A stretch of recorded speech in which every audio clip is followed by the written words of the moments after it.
पहला तो ये कि आदरणीय गणेश नायक साहब जो है वो यहाँ के पालक मंत्री नहीं है, वो बीजेपी के यहाँ के संपर्क मंत्री है। और गणेश नायक साहब का इस शहर के साथ में बहुत जूना संबंध और संपर्क रहा है।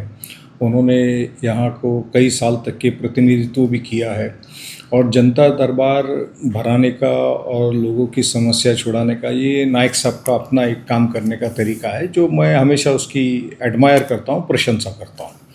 मगर सवाल यहाँ ये उठता है कि मीरा भाईंदर में 2 आमदार हैं सेना और बीजेपी के, जिसमें से एक मंत्री भी है।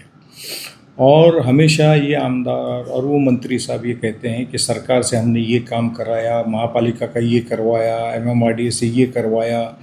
तो अगर आप सारी समस्याओं का समाधान करते हैं तो फिर आपको इस तरह से, जहाँ पे एक मंत्री ऑलरेडी आपकी युति सरकार के है, वहाँ पर एक जनता दरबार भरने का कारण क्या है? तो मुझे ऐसा लगता है कि बीजेपी को कहीं ना कहीं ये लग रहा है कि प्रताप सर नायक साहब के मंत्री बनने से उनकी जो कॉरपोरेशन के आने वाले चुनाव हैं उसमें निश्चित तौर पे उनकी सीटें कम होने वाली हैं। तो जिस तरकीब से प्रताप सर नायक साहब काम की पूरी एक लड़ी उन्होंने लगा दी है, रोज़ उद्घाटन, भूमि पूजन, समारंभ, कार्यक्रम, तो उससे बीजेपी के हल्के में जो है हड़कंप मची हुई है, डर पैदा हुआ है।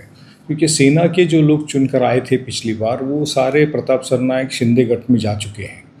तो 146 के अंदर जो भी कॉरपोरेशन का इलाका आता है उसमें मुझे तो ये दिख रहा है कि सेनागढ़ की अच्छा रिज़ल्ट वहाँ पे रहने वाला है। तो वो अच्छा रिज़ल्ट रहेगा तो सीटें किसकी कम होगी? बीजेपी की कम होगी। तो बीजेपी को ये डर सता रहा है कि हमारी सीटें कम होगी कॉरपोरेशन में, इस वजह से जनता दरबार भराया गया है।